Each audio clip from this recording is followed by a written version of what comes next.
us. I pledge allegiance to the flag of the United States of America and to the republic for which it stands, one nation, under God, indivisible, with liberty and justice for all.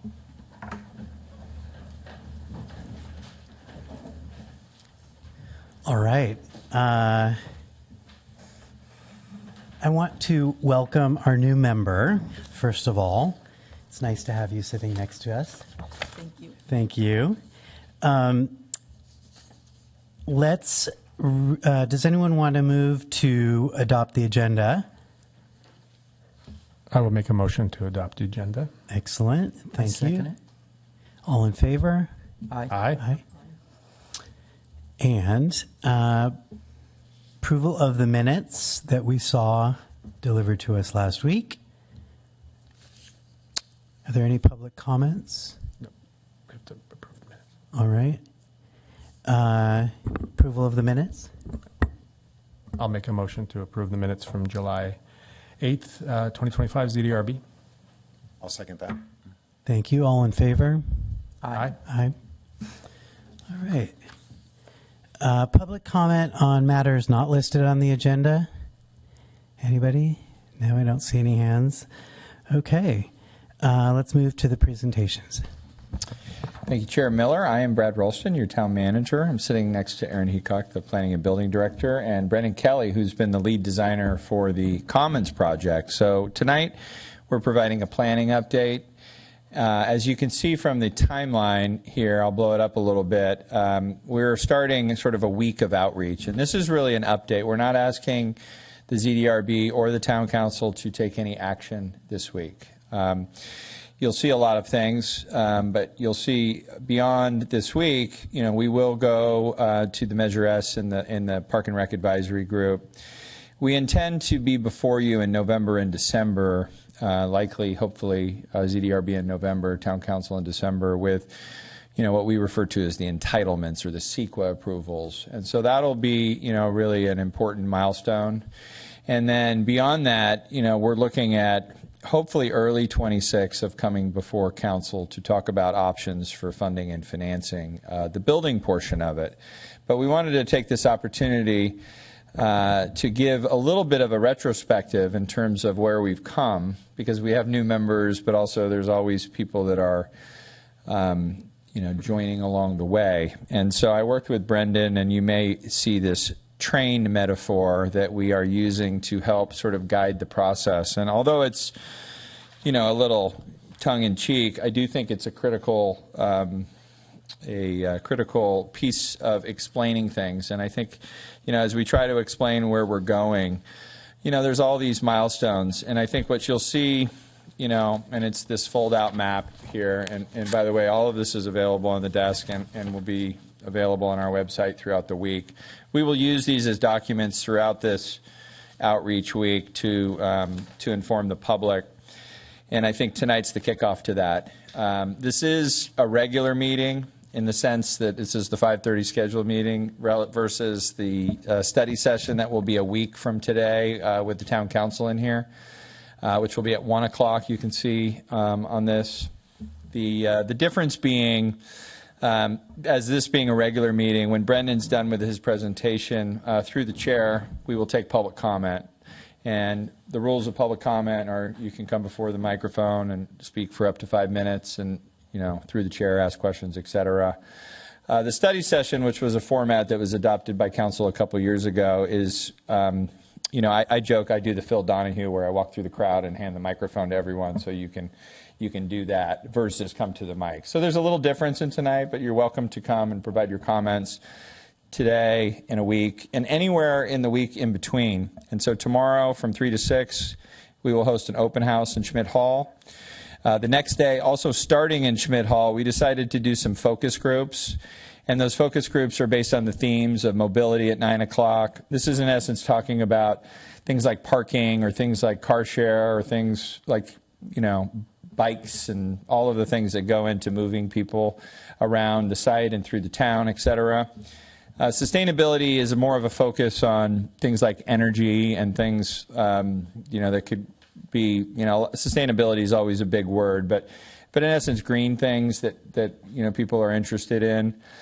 We then switched 2 o'clock to dogs. We have a dog Canine Commons group that has formed that has really taken ownership of the dog park. So we want to have that group able to ask those types of questions. And then finally, with wellness, I've asked actually both the operators of Yountville Fit and the Coop/Farm Stand to join us, so that if people have questions or concerns about either of those operations, we can talk about that under this sort of broader category of wellness. So that'll be Thursday.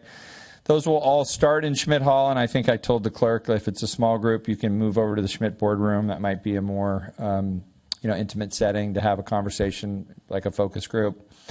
And then Brendan will be back to the one-on-one conversations on Friday and Saturday. This was the Million Cups of Coffee that a lot of you participated in, where you can make an appointment to come see Brendan and talk one-on-one. I think this is an area where we discovered through the process it's a much more comfortable area. I do recognize it can be challenging to come to the mic. Obviously, we are filming this. There is, the issues that come with that. So we want to give everyone an environment they're comfortable in to share their thoughts. And then again, back to council on September 16th at 1 o'clock.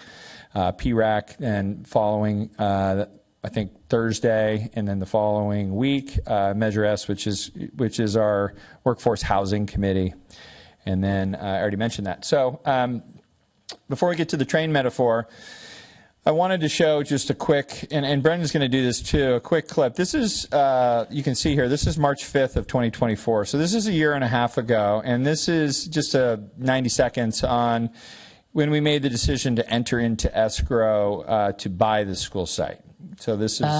approving a resolution and authorizing and directing execution of the purchase and sale of the Yountville Elementary School.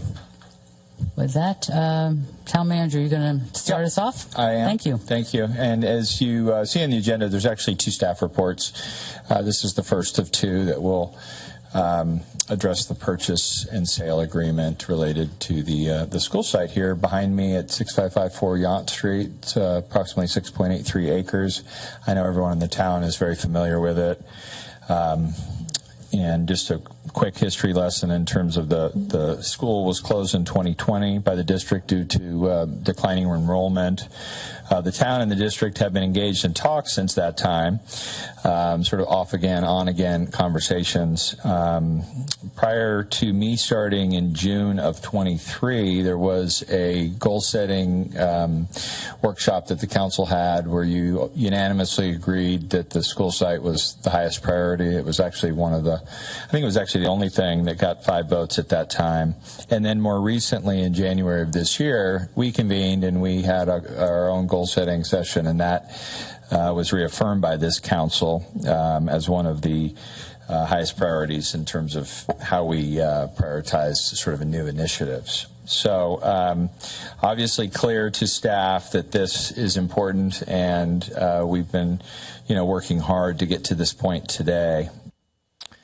So, purposes of showing that and going back to the timeline that we kept showing through the what we called the visioning process, and you can't see all the dates, but these were all the meetings that we had, and the cups of coffee and the dinners and conversations, throughout this, and then even more recently this year, the town council, your elected leaders have, maintained that this is the highest priority. So I just want to make sure everyone saw that from the beginning.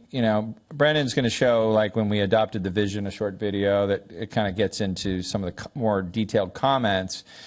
But this is a continuum, right? And this gets you to, this week and beyond. And then, here's I call it the treasure map, but it's just that this is not Yountville. This is whatever this is, some mythical place. But the stations, and I'm going to take it through the green, because the green is the stuff that we've completed in the visions. And you can see along the green there are 4 stops where the council took action, made decisions, and in some cases informed by their boards and commissions. Like, it started with Yes Station, and Yes Station was when we actually ended up acquiring the school site in April. That was when we entered escrow. We closed escrow in April. We then started interim use fill, which was 5 interim uses, which were things that were committed. In addition to the $11 million paid for the school site, there's been roughly $2 million invested in interim uses and planning. I think there's another appropriation of approximately $1 million to get us through the planning phase, which we're in the middle of here. But the interim uses were the dog park first. It was both the Schmidt Hall and Yountville Fit, and then it was the farm stand and the farm stand garden. So those were all completed. And then we had what's called on-call onboarding. And so this is when the design team joined the train. So this is like the second car, if you will. And that was, still led by Kelly Morgan, or Brendan, and his wife Carrie, who's also here with us. But we added engineers and other specialists that are, helping us get to what we called Ideation Springs, which is all the ideas that came from the community, and then Vision Village, which is what was adopted. And then we recently brought on a financial advisor, what we call an FA, and an FA is designed to help us figure out what we can afford. So there's definitely two parts of this from the community perspective. It's like, okay, what can we afford based on both the bonding capacity, but also the what we call PAYGO, which means like what can we afford with cash on hand. And so we were able to buy the school with cash on hand. We continue to fuel this train with cash on hand. A financial advisor helps you understand your capacity to issue debt, but also creates guardrails. And that's why I put guardrail straits, because this is where, we made a decision actually before we even acquired the site of what our emergency reserves for this town will be. And it's 35% of our gross revenues, our general fund revenues, which is a high mark, by the way, in the terms of municipalities. So when the bond or the financial people looked at it, they're like, oh, this is a great start. It helps you with your credit rating. But those things need to be worked out through, what is now RFQ crossing. And so I'll explain that, and then Brendan can kind of take over, and tell you how the train gets to the Grand Central Station. But that's kind of where we are right now, I would say, in RFQ crossing. And the town council also earlier this year adopted a policy for design build. So what design build means in government speak is you have two ways you can build things. You can either design them, bid them, and build them, which is the design, bid, build, which is generally where you have to design 100% of everything so that you can get competitive bids. Those competitive bids then, through public contracting law, require that you choose the lowest responsible bidder. What the challenge is with that process is it's very hard to create a 100% biddable document. So once you do, create the sealed bid, you open the bid, you start building things, and change orders and other changes can become a real challenge for those that understand, public works contracts. So there's another way to do that, and that's what is called design build. And so what in essence we do is take the design to a place, and we call it bridging documents, but it's a place where we can shortlist builders. And so this is where builders will come in with their qualifications. So that's a request for qualifications, so an RFQ. You'll see later in the train is, what do we call it, RFP grade.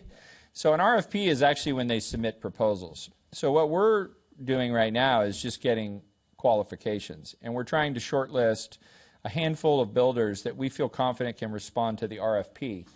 After we pass funding junction, by the way, and that's really the key milestone, I will say, when we're talking about our capacity right now with our FA and guardrail straits, we're going to be talking about with the community at number 11 there, like, okay, what can we afford? What do we want? This becomes the really sort of critical point. And then the RFPs then can become phased. I think that's important. So this, what you see before you when you see this site plan, which is, basically an iteration or a development of the vision, This doesn't mean this will all be built at once. I think it's really critical to understand. So as we start to understand our capacity, we start to hear more from the community beyond workforce housing, like what are things we want to build. We then can organize an RFP process. We can still do design, bid, build, okay? This is still in our quiver, our toolbox, whatever. But I do think that, the team, which is a very strong team that we're adding, sees the value in design build, because then you pick the best value contractor, and this gives you the opportunity to really work with someone to finish the design in a way that's most efficient, and then they are responsible as the general contractor and the architect of record of finishing the permits, so they'll have to work with Aaron to finalize the permits such that we, of course, have to live by our own rules, and then we build something, as a team versus as a, kind of a what can sometimes be an inefficient bureaucratic process. So hopefully that makes sense. It's just a lot of information, but again, the reason for the train metaphor was to hopefully simplify that. Hopefully you will find joy in reading the explanation of all these stations, because we did try very hard, in very simple terms to explain everything that I took you to in RFQ Crossing, but I'll let Brendan take it from there. I just want to make a quick motion to always use train maps now for planning sessions moving forward. All right. It's coming down the tracks. All these metaphors, all these train metaphors. I think so. Am I on? Yeah. Yeah. Is that my controller? This is it.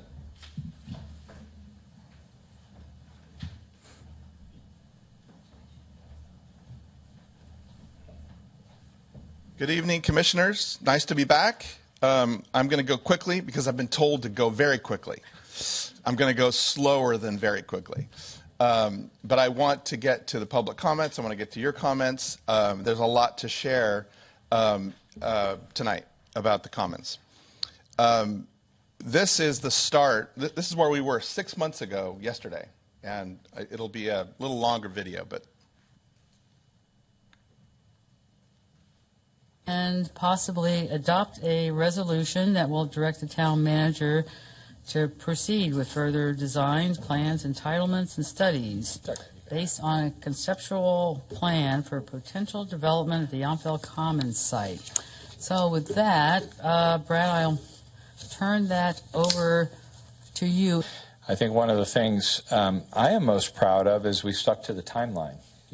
I think rarely do you see in government where you say, you give a timeline, which was about 9 months ago, and we're literally here on March 4th, as we had promised. And this is where we need to go into what I have called the planning phase. So when we outlined, sort of these three big phases, if you will, of visioning, planning, and then building, we are moving into the next phase. There's going to be a lot of questions over the next year, and I think it's going to be important for the team to drill in. We'll continue to keep people posted, but it won't be 100 cups of coffee or 1 million cups of coffee and dinners and conversations. This will require a lot more technical analysis and work for us to come back to you with a project that is substantially conforming with what you see before you, but also is feasible. I'm going to now turn it over to our lead designer, Brendan, who can walk you through the plan. we were here many months ago,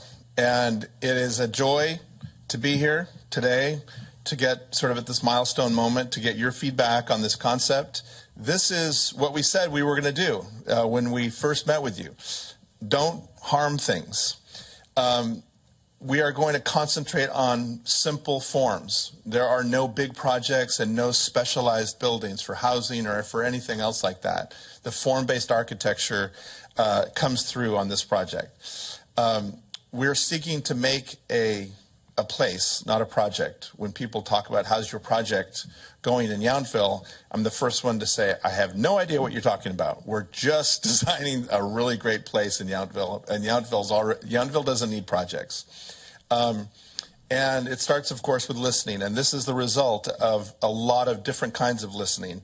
You are aware, as elected officials, not everybody who wants to say something or offer an idea wants to do it in public. And we've heard a lot of good ideas and a lot of really important concerns privately that we've been able to answer, some that we've been listed, some we've had to explain that are just part of a housing project. But the listening part has been one of the great joys and honors about how to incorporate all those things into the project. I really like the overall layout, and I want to just thank Brandon and Carrie for all the work they've done, as well as our town manager and everyone else. So I'm very supportive of it, and I really think it's only been about a year since we bought it, which is, I think, nothing short of remarkable. So thank you. Engagement of one-on-one and then the dinners and all the workshops really has been, I think, a really extraordinary participation from our community. And that's exactly what everybody wanted in the first place. And I think it was accomplished by staff and consultants and our town residents. I definitely will support this resolution today because I think it's important for us to move from this concept planning process to a design process. I do want to underscore that this concept and plan it's interesting and it's special and it's retaining the charm and the character that is Yountville, and that is what over and over I know for sure myself has been asked for, and I know when we were back in 2022 that continued to come up as being the biggest concern from locals is getting the school and then keeping the character of the town, and I think we've achieved that. Gold stars to everybody involved. Really, you aced this one. Home run. Well, I move adoption of resolution number 254344, directing the town manager to proceed with preparing further designs, plans, entitlements, and studies based on the conceptual site plan for potential development of Yountville Commons, located at 6554 through 6546 Yount Street. Councilmember Knight? Yes. Councilmember Tripp? Yes.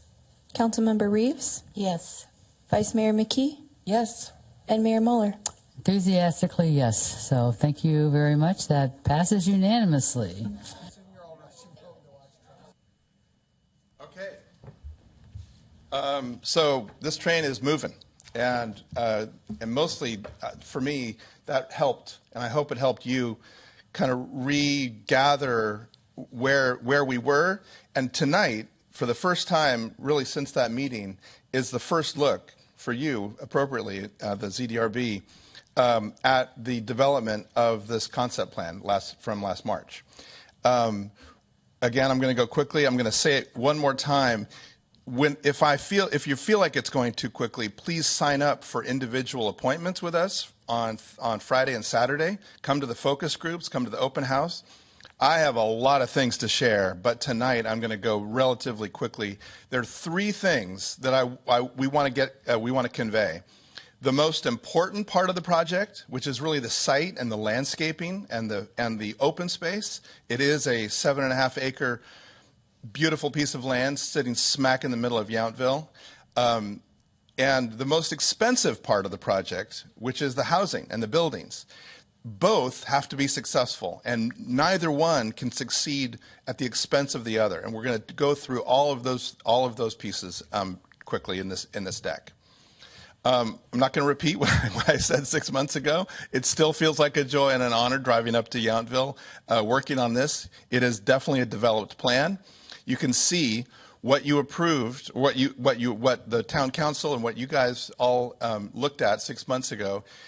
Intimate village character, a lush creekside landscape, walkable connected community, which is now a clustered village neighborhood, a creekside garden pathway, pedestrian focused experience. That's not ChatGPT. That's just our trying to sort of like make sure that you're aware that you can see like, hey, that's what I saw last time, and this is what we're looking at. There's actually fewer, I think 1 or 2 fewer buildings, not more buildings. Some things are, this model in particular is on a piece of foam core as we're trying to prepare a final model. So everything's about 10 or 15 feet higher, then it really sort of is scaled, but it is a study model. Everything in white is a new building, everything in gray, and you can see the building that we're in, Town Hall and Yountville Fit and Schmidt Hall and the farm stand are all in gray because they exist, and they're highlighted in red. Just for the people at home, sorry, the buildings are not 10 or 15 feet higher. I know that you said because it's on foam core. They look higher on the model, but they are the same height that what they were shown earlier. Oh, Lordy. Thank you, Brad. Sure. No, nothing's grown. These are all still 2- and 3-story buildings throughout, and we'll get into those details. This program is way too small for you to see, but there is a lot of data about the square footage, 52,000 square feet of new buildings, new conditioned space.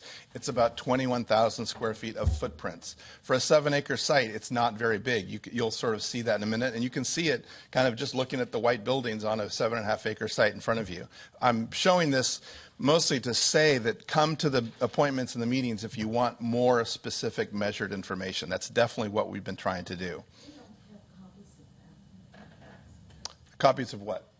No, that will be actually, and actually the PowerPoint will be available on the website. So everything that you're seeing in the slide deck will be, but yeah, it's not in that package. It's not legible at this. I just mostly wanted to sort of show a big spreadsheet to make my point. Thank you. Will we have copies of those tomorrow? We'll post the PowerPoint on the website, and then I guess we can talk about. We haven't really finished with all the open house stuff. But, what's funny is I told him, don't put that slide in there because everyone's going to ask questions. But I think it's a conceptual program, right? And so, but it's important to have the program so that we can start talking about square footage takeoffs, so we can start talking about the fact that 90% of the conditioned indoor space is housing, so that people see kind of, okay, what the priorities are. So I do think it's an important spreadsheet, but I don't want everyone to focus on it like it's locked in. And I think that was why I was worried about that slide, and my worry has proven to be true. But we can answer questions, but that will morph, and I think the key to, again, the design build team is that someone will come in and look at it and say, we can do it more efficiently than that. That's the goal, but maybe this is the most efficient plan that's ever been created, and Brendan will become a legend in workforce housing, and these will be replicated throughout the world. But I do think it's important, to be careful about getting too into the details at this planning stage. Right. So I included some shots of the model. We took this, I think, last night as we were trying to finish pieces, mostly because I realized in the last few meetings I've seen online that you actually can't see the model, that it just sort of appears. So I wanted to include these in the PowerPoint, both for the record and so other people could see the model without having to kind of sort of come and find us. So in the model, we're going to talk about the site. There are some foreground architecture pieces, and the red arrows indicate some of the buildings that we're going to talk about, whether it's a building right next to Town Hall and it's kind of mission revival style, other taller buildings that have studio apartments and laundromats, which is what the upper one is. But these buildings, even though they're conceptually in white, actually have quite a lot of architectural development, which we're going to go through tonight. Let's talk about the site. These are collateral images that our landscape and planning team have been able to kind of both show the town and weave into the landscape design that's reflected in the current site plan. Everyone will ask about the blue. What about the fountains? What about the creeks? What are all these things going through the site? And runnels are a very old agricultural way. George Yount used them. They're called raceways. There's a lot of different terms, but it's a way to get water from rivers and creeks and wells out to orchards. And we're trying to use this element in a very easy, you can see them all through the estate, where water, whether it's hiding the sound of Highway 29 or just the sound of neighbors and guests talking, there's a lot of really great examples of runnels that already are here successfully in Yountville. And we're trying to replicate this instead of fountains or figures or other things like that. And most of them are all quite shallow, and they're designed to kind of draw people through the site. Trellises do not have to be expensive because they will grow on, they will have a lot of landscape growing. The most expensive and popular floor surface in the world is dappled sunlight, and this project depends a lot on it. There's a lot of great trees on the site, and we're trying to increase that quality. A lot of paving details. There's a lot of design around the oval and how you sit on it and how it's used, and the olive orchard that's kind of planned around it to both be a usable, functional space, but also a lot of shade. I mean, today is a nice sort of tropical afternoon for September, but we know what Yountville can be like in September, and you need to be in shade, and that's a big part of the site design. This is the meadow. The meadow is meant for recreation, just like a lot of elbow space. Where there's 125 new homes here, that's almost maybe 250, maybe more people living here. They're going to need a little elbow room to run around, and not just with dogs or there's a lot of great parks in Yountville. This is part of the lungs and the oxygen that was very popular in the concept design. The dog patch, definitely, if you want to learn about this design around the dog park, come to the focus group about the dog park. We will get into great details, the passive dogs and active dogs, not the sizes. And I think maybe sometimes it's about the people. And those two parts of the design have been sort of split at some request from folks who've enjoyed the dog park, but want a little more separation from active dogs and passive dogs.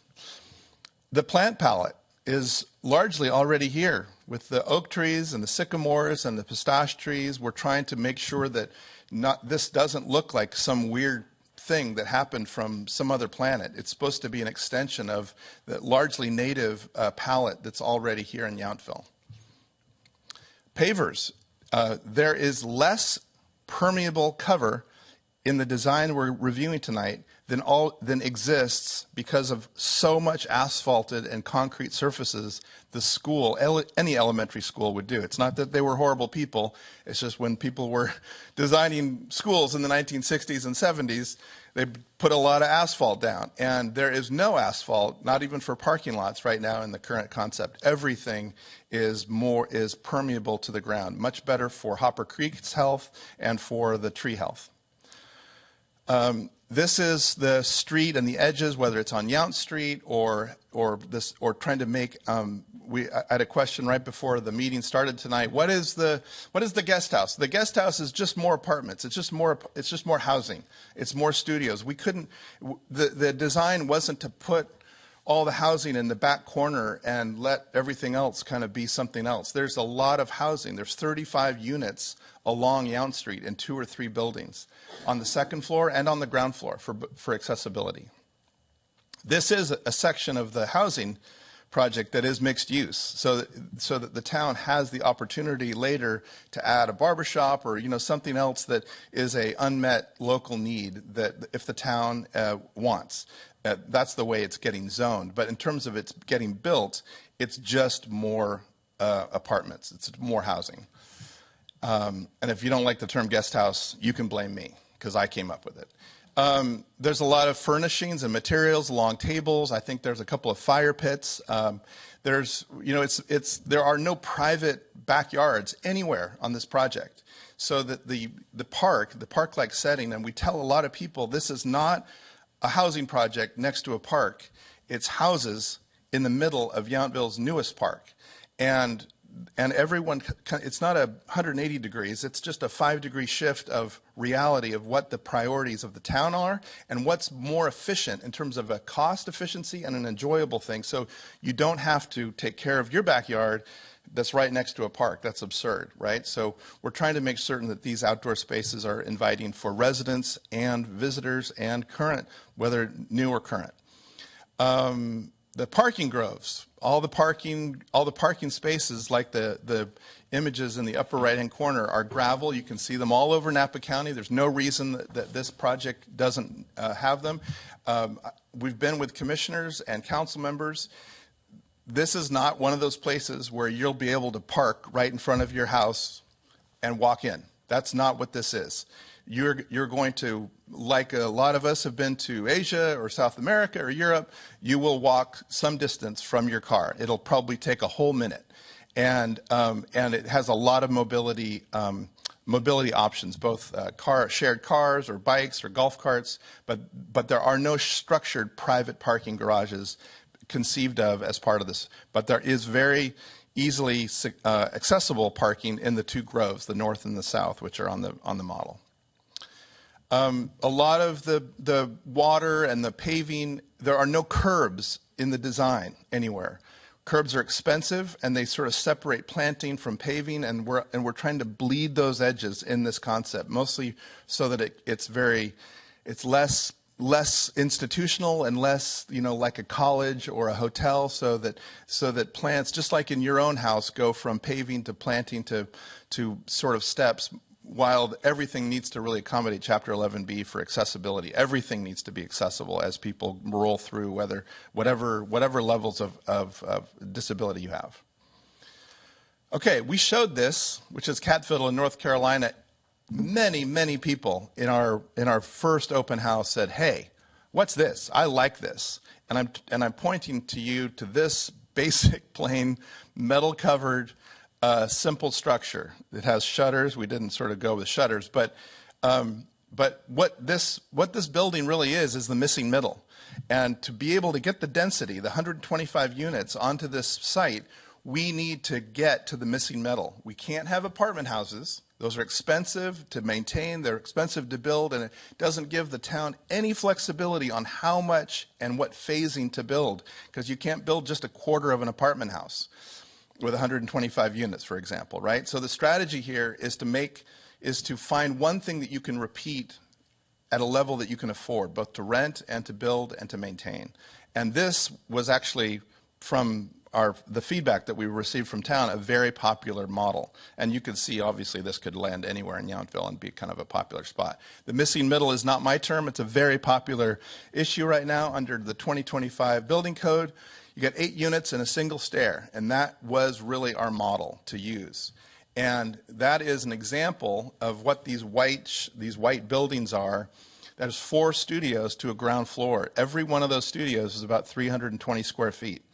It has a Murphy bed or some ability to, we've all sort of had studios in college. You all know what studios work like. There is the highest need for the fewest available is studios, small units, because of the housing stock, the existing housing stock in Napa Valley. So studios and small 1-bedrooms, junior ones, are the dominant product that we're making available here. Now, if that changes someday, those middle walls are not structural, but 4 studios fit on the bottom floor of these L-shaped buildings, and there's 13 of them in the building in the project. And we're trying very hard for them to be the same, but not look the same. So we've kind of shaken the grid and moved them around, and they might end up being kind of different surfaces or colors. This is a sketch where this started, sketches of how you use it, how to protect some of the windows. And this is actually from the trail looking back into the village center. Creekside Village is what we call this kind of neighborhood of homes. And it is mixed income. Even though it's studios and 1-bedrooms, the income is designed to be something that the town is in control of, not just like, hey, it's only for this level of income. That's actually against your housing policy, by the way. And this is another shot of the corner of the property right as you would come in from the north on Hopper Creek, and how big these houses are, and how important the creek, the Hopper Creek, is to make it feel like it's a really successful, almost a linear park when you're sort of going through there. It's a very popular walking trail, as you know. This is a shot actually looking up from this shot, from this view. When that 1956 building is removed, you're looking at the guest houses, of course, on the left, and you can see Yountville Fit and a greenhouse in the distance. But this is actually will be a new civic space, conceived of as a civic activity with residents, with people coming to the health club, with people going to the Schmidt Hall. You know what this place is like with 100 kids running around on a summer day. Those are active uses. This is a shot of Yount Street. Again, apartments on the top and potentially apartments on the bottom, but in a mixed-use environment, the town has the option of of leasing them to civic uses. And what they are is for the town to decide. We're making them very simple so they can be joined or separated so that it can be very active, or not. It's up to the town. Our job is to make sure that the building can serve several functions and not one specific one, because the housing is driving the economics and the use for this project. Oh, I said project. I meant place. That's the site plan, and that's the end of my talking. This is really what's driving it. There's a lot of terminology. We use guest house mostly because our whole team needed something to say. Oh, the house, the apartments, that thing over there on Yount Street. Like, yeah, it's the guest house. So it was our shorthand to use it. It wasn't meant to be a controversy. It's the same kinds of studios that are on the bottom floor of the Creekside Village. Yeah, and just to thank you, first of all. You did have a lot to say, but you said it pretty quickly. So I think more to come, and I do think the focus groups in terms of where you're interested and, that. But typically how this works, and I know you all know this, but for those of you that are new, and I want to thank everyone for coming out. This is a good crowd for Yountville in terms of, the journey we've been on. But generally speaking, we ask the members to ask clarifying questions. So all of you can take a round at any questions you have for myself or Brendan. You then go to public comment. You're not making any decisions today, but once you're done with public comment, if you want to provide sort of final remarks, our intent, which can change through the week, but is to show this same presentation a week from today. But if we get questions and things that we hear over and over and we want to add a slide or two so that people can see things, because obviously not everyone's here, and we do post this on the web, and we do hope that, and I think a lot of people do chime home or stream, stream from home. So it's important, those that are at home, and, I think that, understand, we want to see you here. Seeing the physical model to me is like a little bit of a game changer, and I do think like seeing it is hard through TV, and I think you took some good images of it, so thank you. But the three-dimensional model, I think, and I want to actually thank Carrie Morgan back there, the chief sculptor and 3D artist, and I watched her all day trimming trees, which was interesting to see. But I think I want to thank you for the model, because it really is a useful tool to understand what we're trying to accomplish here in Yountville. So with that, through the chair, if you want to ask any clarifying questions before you take public comment, we're happy to answer. Great. Thank you both. The one question that I have off the cuff is the EBC building. I'm imagining that's some kind of engineering and building management or something. Sorry, that's an executive briefing center. Oh. So in essence what that is a small meeting room that would support town hall, but also be available for like what we've done with Schmidt Boardroom, if you've been in there. Yep. So it's a term of an industry term. But it's a small sort of high-tech meeting room. It's like, I think it's 1,200 square feet on the site plan. Yeah, it's very small. It's about the size of this room.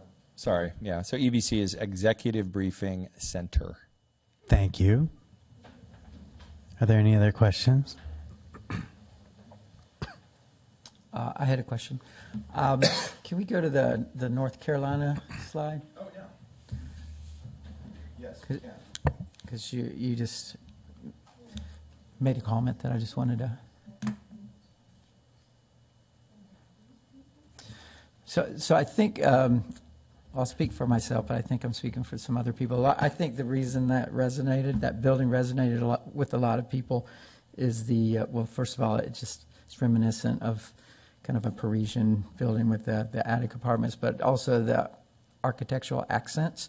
And maybe it's not shutters, but you mentioned taking away the shutters, but I'm hoping that it's not too stripped down, because I think the charm is in those architectural accents and also the roof shape, and so just hoping we hold on to some of that. I am all for the shutters. We've drawn some of the awnings and some of the other pieces. These are our sketches. We will happily draw the shutters on here. I think it's actually And maybe it's not shutters. I'm not necessarily. Well, sorry. It has to be shutters. The reason that we haven't drawn every one of them is that the center neighborhood building, the one kind of the largest one with the roof, the public roof garden, it faces west, and everything facing west on this project is going to need sun protection, which is of course why the shutters are there, whether it's in North Carolina or in Napa. So. So I think there's a lot. We are trying to make sure that there's a lot of language around window coverings, because I agree with you. I think that just because it's workforce housing doesn't mean that it can't. A shutter is not a thing in terms of workforce housing. The architectural style will benefit from it. So I'm on board. Okay. I would say it's almost more important because if these places are somewhat transient, that you want to make sure that not everybody's bringing in their own sheet to hang over the window or something. Yeah. Yes. Good point. Anybody else? I had a question. Maybe this might be a future train stop. So if I'm getting ahead of myself, it was mainly just the given that it's a lot of studios and one bedrooms. Have you decided in terms of these are for sale units, rentals? I'm just curious about how to manage the supply and demand, because it's very unique to have this volume and density of housing stock in a place like Yountville. My hunch is that it'll be welcome and used, but also there's a relative unknown aspect to that. Yeah, I think we're trying to keep options open, right? Because when you get to funding junction, like you want to have all options open, and I do think phasing and other things will factor into that. But it is intended to be rental housing. I mean, I will start with that. And I think, whether there's enough demand, we'll see, but it will come back to what's the rent, right? And I mean, obviously the price is a key factor in will it be filled.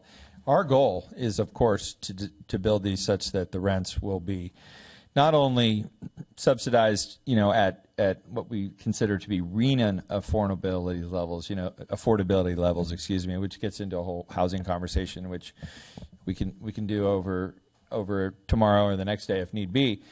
But I think that what's the market affordability, right? And I do think that Measure S, as one of the key funding sources being considered for this, which is now $800,000 a year that comes through our hotels into the town to basically build workforce housing, gives us flexibility.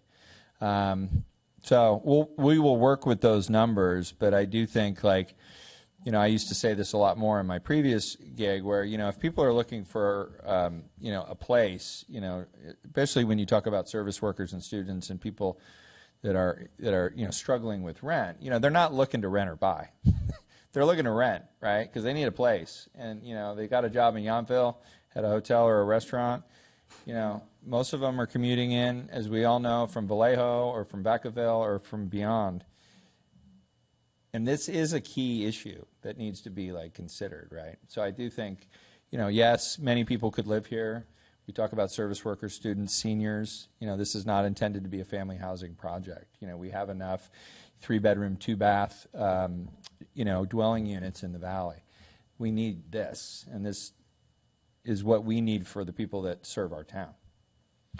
This is definitely not a finger in the air, although I probably presented it like that. There's a lot of data around Napa housing sort of studies and stock from the county in particular, who have have measured all these things, gone to employers, and it is a very rare developer because of the cost per square foot and the rentals. It's just easier to build 40 things that you can sell or rent, and you have 40 people to worry about instead of 125. And we're designing these units so they can be 2 stories and 1 and 2s, so that structurally the programming, let's just say it's 20 years from now, and all of a sudden everybody's looking for 2 bedrooms. These things can absolutely be converted, which is, I think, the most important part. We're trying to max it out right now for entitlement purposes, so that if there is a market in 5 or 10 years, you're not trying to add things onto buildings. You're breaking down simple devising walls. I just have to finish. I'll get the last word on this one. There are such things. We used to call these things mega trends, if people remember that book, and the mega trends. Well, a mega trend, at least to me, is I hope it changes, but I don't think it will. Is in the U.S. we've gone from 20% of 30% people that live alone. this is a mega trend, right? And I do think there's a lot of factors that play into that. But I do think like we have to recognize that the school's not going to reopen, and I think that's a hard pill for some people to swallow because I think it was such a hard thing when schools closed. I remember my grammar school closing in La Jolla. It was like painful. But you have to move forward, right? And I think, the thing that we're trying to do, as we are designing and thinking about the future, is to make sure that this place is a public place. That's why it's called the Commons, right? It's for, the common person. So I think that's just philosophically what I think is really important as we try to, think about the future. I think this project, part of the idea of form-based architecture is that it can evolve in the future. But ultimately, the future is now. And we have more service workers in this town than we do residents, arguably. And I think we need to address this.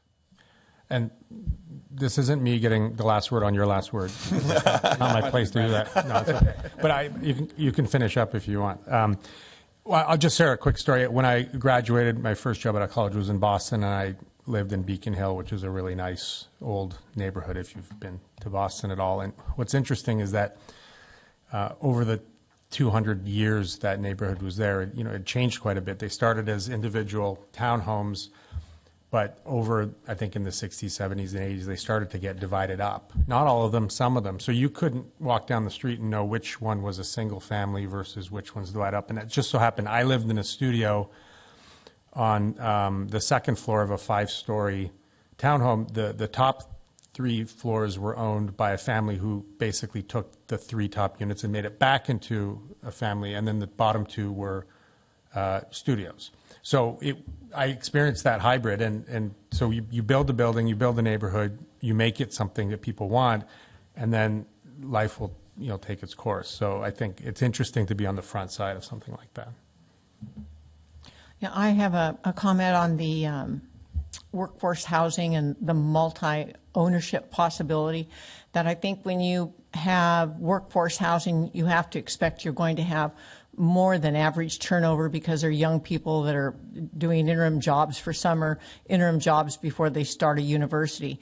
And when you have multi-owners, it's been my experience that every owner maintains their property differently. It's like a home. Everybody's idea of clean is different. And I think that when you have something that's multi-owners, that there have to be strict CC&Rs, deed restrictions, and penalties for those owners that don't maintain the property to the level in which reflects our community. And I think we need to be really mindful about that because people use them as investments and ATM machines. They don't use them as something that we call community or a place. Are we ready for public comment? Nope, I'd like to say something. Oh, sorry, go ahead. That's okay. Yeah, so no question, but a comment as well. I think you guys deserve an incredible amount of credit, your team, along with Town Hall, everybody involved in this project. I've worked on projects before that were a tenth of this size, and it took an additional 3 years to get it to this point. So I think it's incredibly impressive. I think everybody, including the audience and at home watching, should be as equally impressed with what you guys have pulled together in a very short amount of time. Yountville's already on the map. I think this is a project that is going to put us way above, way above. So kudos to you. I think it's fantastic. Thank you. It's trying to keep up with Brad. That's the pace that's being set. I ditto that, Ken. I ditto that. Yeah. All right.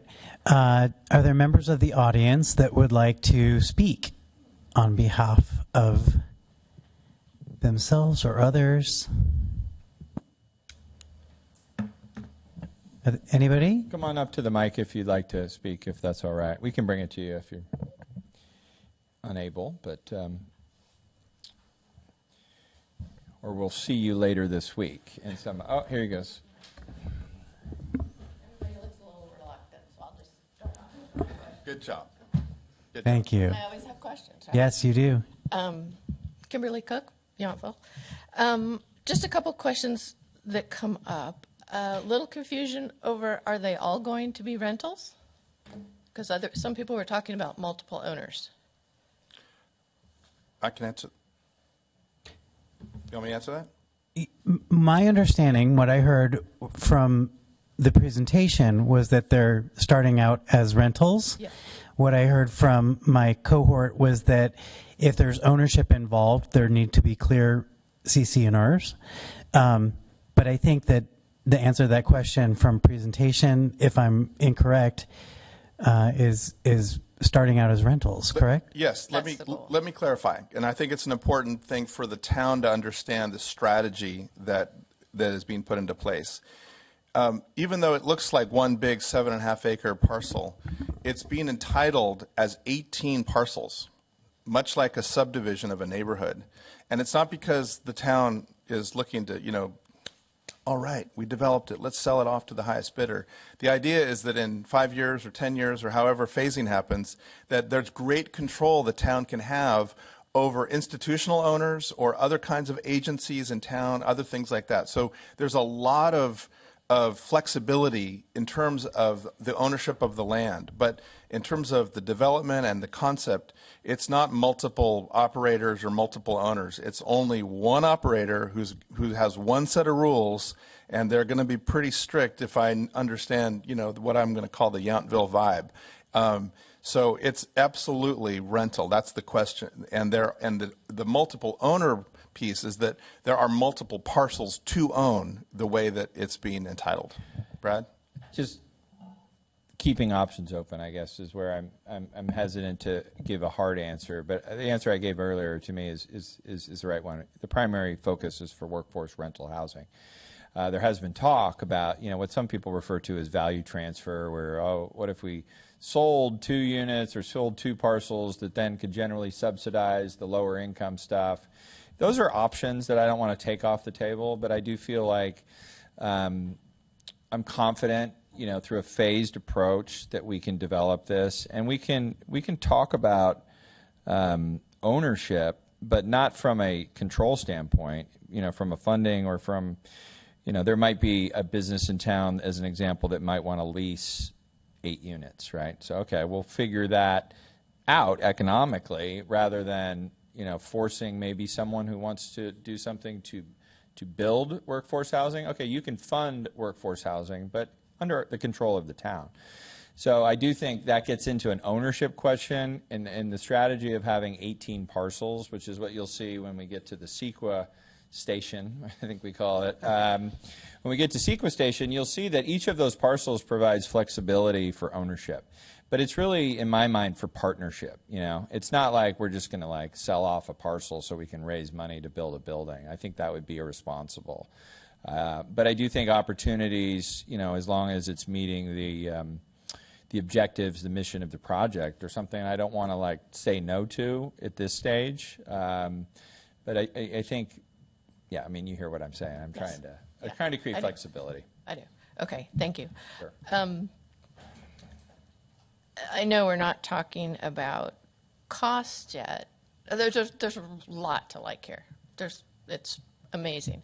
But it seems like there's been a lot of really expensive details put into this. Well, let me respond to that because, and I've said this before to his face, so I don't feel a problem. I don't trust designer estimates, cost estimates. It's just, this becomes, we do have a construction manager or an owner's rep, Sean Grinnell. A lot of people know Pound Management. They've been with the town for a long time. So I think we are at a stage where we can at least start getting some, through Sean, contractor estimates, so that we can start talking about the horizontal and the vertical and what a building will cost, et cetera. The term that I like, well, there was 2 terms actually you used that I liked both of them, but they were frosting and jewelry. In essence, this gets into things like, like the shutters or the awnings. And we all love frosting and jewelry, right? But I don't want to fall in love with it because it's like, can we afford this? And I think this is where, we can, because we're creating a design, that will likely bridge to a design build team. And I think that we want to be clear. And I think what's probably most impressive about this site is where the buildings aren't, right? And this is where the green and the paths and the runnels and all the stuff that, we're not going to compromise. We're also not going to compromise on the jewelry and frosting, I will tell you that. But I feel like this gets to be a point where the council has to make a funding decision and like, okay, how much jewelry and frosting can we afford? And I think that's, not a decision I want to make now, or I truthfully don't want to put a designer in charge of that. Like, I need to maintain control so that we have flexibility when that decision comes up. But that decision will be part of funding junction, is that what we call it? So when we get to that decision point, this will be, okay, here's where it is, And then the funny part, which we didn't get to, is Lawyer Mountain, is after we make that decision as a council, this is where all the contracts need to be signed, which gets into, the builder and gets into the operator. Like, everything until you make a funding decision to me is conceptual. And then you get to, okay, this is what we're paying for. And then, obviously, the lawyers need to make sure all those dots are, crossed and T's and all that kind of fun stuff. But I am committed, as long as I will be here, that there will be beautiful jewelry on these buildings because it's critical to, the livability of it, too. Whether it's the sheet you brought up or it's just generally, to me, like what attractive places have, which is kind of a hard thing to define. But it is something that will be defined when the funding decision is made so that people know what we're paying for. One comment about frosting and jewelry is Yountville isn't a town that has a lot of that, and I think that's what makes it so charming. So I don't want to see that overdone. But I wasn't really talking about frosting and jewelry. I was talking about more like, I'm surprised there's not more density, between Arroyo Grande and Hopper Creek. More shared walls, more units of 5, instead of single buildings. So I'm a little surprised that only about a third of the property is housing. Yeah, it's a good debate. I think that, is obviously a balancing act that's in the eye of the beholder. I feel like what we tried to do, is up clear, maintain open space. There's a big grass, field, as we know, out there. But I do feel like as we looked at the edges, like we really tried to think of the edges as parks and open space, usable space. And I think that, I mean, this is, again, I don't want to turn this into a debate. And I think clearly, the ZDRB and the community at large can contribute to that. We are, just for a preview, because we were going down, the tracks to Sequa Station, we are in the project description, I'm going to say 150 units because this is a maximum through Sequa. So if, down the road, the town council and the ZDRB said, you know what, we want to squeeze another 25 units somewhere on the site, we will have the ability to do that without having to go through Sequa reentitlement. So we're trying to think about that, but this was just, at least in our attempt, the balance that we struck. Okay, that makes sense. It just, you don't want to get to the point where you're over-promising. Yeah, of course. And then have to cut way back because funding isn't there. Yep. Thank you. Thank you. Anybody else? I had a question that I would love to just have you guys walk us through a little bit about, while we're in this conceptual conversation, conceptually, as we move into design build companies that are looking at this, is the idea that certain selection of buildings might be developed by a single developer and then another building might be developed by another? Is it one developer doing everything? And how they're taking this conceptual design and applying their own design to meet it. So I'd love to hear you guys just ruminate about that a little bit. Yeah, I think, first of all, I would refer you to the design build policy that was adopted by council, which defines a lot of the things that you just said. I think there's also state law that gets into some of these questions, which we need to be clear about, but it's complicated in terms of where those bridging documents take you. But to the point of the process, and you know this, because you're part of it, and I will tell for the community, when we issued the RFQ. And so again, the RFQ is just asking for firms, design build firms, this is a builder and a designer, to submit qualifications so we can shortlist them. And you, along with the chair of, and I know the chair of PRAC is here, Alan Tencher, and then the chair of Measure S, Lisa Bertolucci, will be included in the qualifications panel. We actually filled this room whenever it was, last week. So we had like a mandatory site visit where people that are interested in design build can ask questions, which was great. We had the room was full. So there's a lot of interest, but we will see, I think Monday, we will get the actual design build qualifications. And so we will then go through a process with you and the other two chairs of shortlisting, qualified teams. And then the question, which is sort of the core of your question, based on funding, we'll make a decision. Like when people say horizontal and vertical, I know you know what that means, but what that means to the public is there is a strategy of like, hey, let's do all the horizontal, which is all the infrastructure. Let's get all the energy and sewer and everything that's basically not vertical, think of it that way, done, because then you have finished pads, and because all of the construction you see here is in essence slab on grade, you have what they call engineered pads. It's a lot of work, right? Engineering the soil, making sure that when you pour the concrete, like you have engineered pads. So we could decide, hey, let's do the horizontal. I don't want to guess at what that number is going to be, because there is a builder that is hyper qualified to do the horizontal. And a different builder we would issue different RFPs. So this would be the RFP straits. I got to remember the name of all these things. But this would be where, and I kind of talked about it earlier with Brendan, when you get into the blue section, this could be a loop. It could be like 3 or 4 loops. So it's not like one stop to Grand Central Station. We could do the horizontal. We could do 2 versions of the vertical, or 3.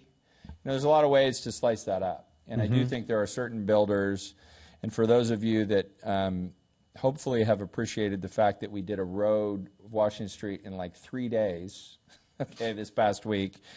That was because the builder, Goodfellow Brothers, and this wasn't a design build thing, but they came in because they know how to do that. Like, they came in with all their equipment, and they did it, and I know it was irritating to certain people for a day or 2 days, but it wasn't 2 months. I mean, that's when we did South Washington. It was 2 to 3 months I wasn't here, but I heard the stories, right? So this is where you make a value judgment with a builder, and I do feel like there is an opportunity, depending on the funding, to do the infrastructure. Because there's a lot to that, and I think it's an interesting discussion. And then I think as you look at the buildings, again, you look at the 18 parcels, like, depending on funding, there's a lot of interesting strategies on the vertical. But we will qualify design build teams that are able to do both. And it's then our opportunity, after we pass funding junction, to decide how we want to approach the RFPs. Can I just want to add one thing. When we're in front of the fire marshal or PG&E, they're happy to talk about phases, but they want to talk about the whole project, because they don't want to look at half of something. Because like, oh yeah, maybe they'll build the rest of that road, or maybe a transformer down here someday. That's not how institutions think. And so this project, for a lot of the public next week, is going to feel like, oh, it's all coming down the pike on all one thing. And that's, even though we have to sort of plan it that way, the planning stage is really what's feasible and how do you build it, in what order, and what's logical, what can you afford, how the rents, what's the saturation. Those are really interesting things. But right now we're trying to show everybody everything, so nobody says like, oh, you're hiding Yount Street, behind something, or hey, what's going on over there. So we wanted to make sure that from a trust standpoint, we're showing the entire project, even though the funding and the phasing of it is very much in the wind. With flexibility built in. Yes, of course, absolutely. Okay, that's what I was getting at. What would you expect the build-out time to be on the project? From the time when everything's done, it's started, where it's actually built out, and the workforce housing is available, and the landscaping's in? Are we talking years? We're talking here's what I'll phases? tell you. On your handy-dandy train guide here, we actually did make the decision to put dates. So you'll see in parens. But the dates here are based on us building it basically in 2 phases, which would be horizontal and vertical. If we phase the vertical, this is too ambitious, okay? But this shows 2008 as the time. 28. Excuse me. Total flashback there.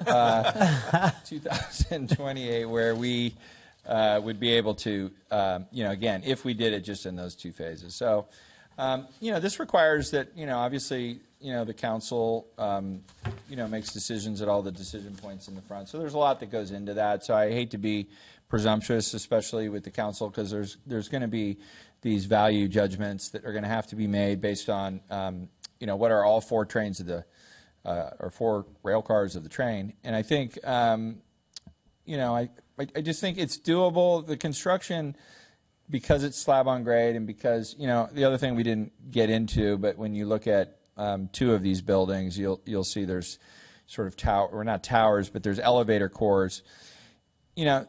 Having built a lot of things, and obviously having worked with Brendan and the team, we're trying to really keep it simple. And I think, I've said to people, like, these L buildings, if I was in the private sector and had a good contractor, I could build those in probably 6 to 9 months. But this is the public sector, so you have to be realistic about some of the challenges we deal with. But it's really designed to move quickly.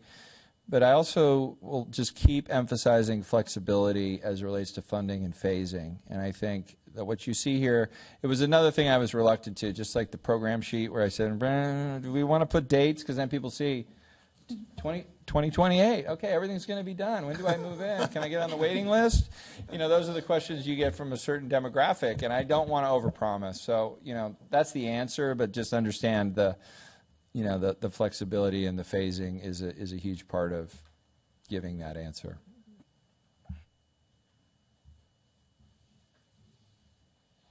Excellent. What else do we need to cover? You need to come to the open house, and if you're interested, again, in any of those specific subjects, Brendan can talk about energy for hours. It's actually fascinating. It really is. Like, if you want to get into kilowatts per hour and what we're trying to accomplish in terms of the sustainability of this site, come to the sustainability focus group. If you want to talk about parking, then come to the mobility group. But I love talking about parking too. Parking is another great subject. No, I think stay engaged. I mean, I'm glad a lot of people are here. I think it's next week in this room at 1:00. We'll have our elected officials and, decision makers in the room. I think it's important, we've tried very hard from the beginning to, obviously work through the council, but then there's, the ZDRB, the Measure S group, the PRAC. We're going to go to them. So if you're interested in any of those, specifics, show up and share your interest. And obviously you always have the citizenry at large, which is this huge foundation we try to build off of. But the town council ultimately needs to, make the decisions at the points outlined on the train. So recognize those are ahead, and contribute as much as you, have the capacity to. But thank you for everyone coming, and I want to. Oh, go ahead. We tried to finish public comment, but go ahead and come on out. Hi, I'm Megan Mason, Yountville. This is impressive, very impressive, and I guess a little overwhelming to me from when I first started coming to some of the sessions. And I don't know. I guess I have questions. I didn't think it was going to be so big. I thought it was going to be 70. Weren't we talking about one time 70 units? Oh, we talked about all kinds of numbers during the, let's just say, Ideation Canyon or wherever that was. But but it ended up being 100. It's 95 in the back in Creekside Village and 35 in the guest house up front on Yount Street. And that 95 is between where the farm stand is and the food hub all the way to the corner. If I can just offer something real quick, because I think as a bonus, I know Brendan loves to sit around the model and talk about it. And so I think for questions, again, we're trying to at least finish a formal meeting. And I do think I'm happy to, once the meeting off, the thing is, and you can finish. But I think this is kind of the interaction that's really intended to be for the one-on-ones where you can come in and say, well, what about this? What about that? But, again, I don't want to short circuit anything. But I feel like once we're done, Brendan, if you want to hold court again, because when I came in, I saw there was a lot of people. Sure. I think those kinds of conversations are really, important. But I do think whenever you're done, we should, in essence, finish. Because there's also people that are at home trying to listen, and I think it gets hard when it's the Phil Donahue style. Sure. It's just interacting with the public. But please finish your comments and questions. Well, I'll cut back there. I guess one thing I kind of relating to what Carol had said, how does it's going to be beautiful initially, and if it is workforce housing, how does it all continue to be maintained, and the cost of it, and how does it still feel inclusive to the residents who aren't living there, and we're feeling like maybe it's not where we can Pick me. Go ahead. I want to answer that question. Excellent. Okay. Thank you. Thank you, Megan. I have a feeling that we're going to see a lot of you tomorrow, and I welcome it. Really, I love. You can tell. I love talking about these things. So I'm going to go back to the train. There we go. There's the train station right here of operator onboarding. Whether the town develops it or it's a flag for a hotel, auberge, montage, whatever, somewhere along the development line, especially around hospitality, whether you're selling real estate or renting it by the night, the operator who is going to set the expectations, not for opening day, but for 10 years down, is a critical part of this process.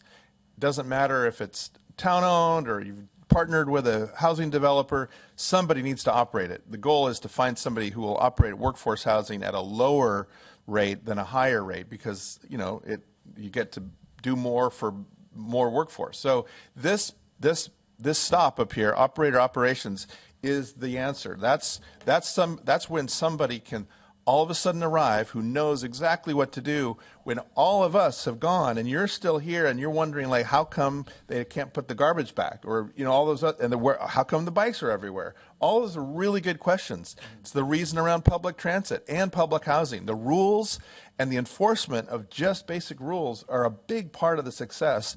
The operator onboarding is part of the process for this project.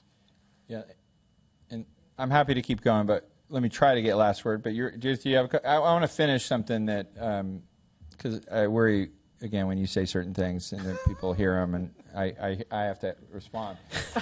We're not building a hotel, okay? The guest house is not a hotel, okay? And I know because you build hotels, you talk about flags, which Marriott, Hyatt, these are all flags that are operators, okay? So we're not doing that.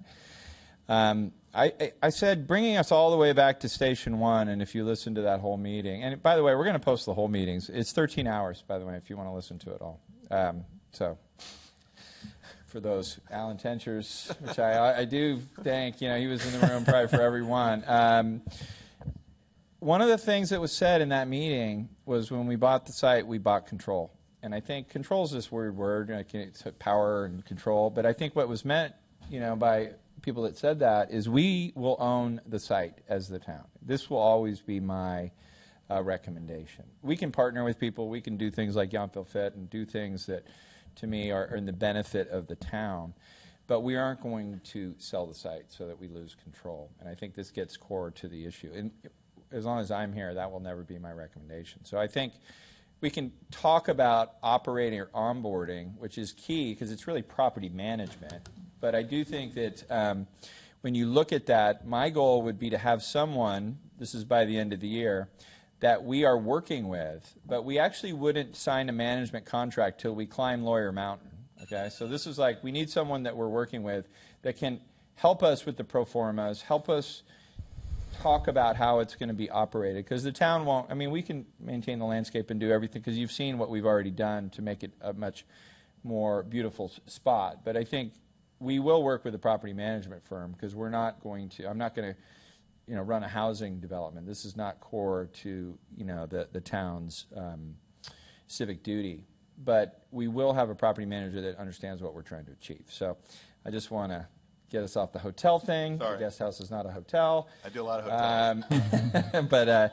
But I do think it's a really good question, so I'm glad you brought it up. Guest house is not a hotel. Yes, thank you. LeBerge will not run the guest house. Just go ahead. All right. Yeah, just gonna ask a question. Judith Caldwell, Yountville. I am concerned about not having the financials yet. I'm also concerned about the speed of this extremely large project. If a private person brought a project of 1/6 this size, it would take a long time. The church took several years. And so Rome was not built in a day. And I also am concerned about the beautiful buildings. Correct me if I'm wrong. Did you say 8 units with 1 staircase, 3 stories? In California, the maximum you can do with one stairway is 8 units. Yes. Is that what we'll have? All of those L-shaped buildings are right now 1 stairway with 7 units. That's the current design. There are rental properties throughout Napa Valley that are beautifully rented to workforce housing people. A 1-bedroom I've seen with a mother and a father, 3 children, and 2 mothers, the mother of the mother and the mother of the father. So that would be 7 people in a 1-bedroom apartment. Will you regulate the number of people in those small buildings? You can, yes, but we're not. This is not the point to have a dialogue with the design team. Again, I think please come to the next few meetings. I'm happy to have conversations with you. But yeah, of course, there are lots of housing laws. You can't overcrowd, on and on. But I think, please come and we can get into the, again, we're not making a financial decision. I know we've been doing this for 1.5 years. I do think there are certain people, and I think everyone understands, and I know your family's in development. Time is money. We're spending money. We can take as much time that the council tells us to, and I will be clear to them how much that will cost them. And I think there are certain people that worry about the costs that are being spent, as we plan things, and then there's other people that are worried about what it's going to cost to build them. So I recognize in my job I'm never going to please everyone, right? It's impossible. And I think some people want us to slow down, some people want us to speed up.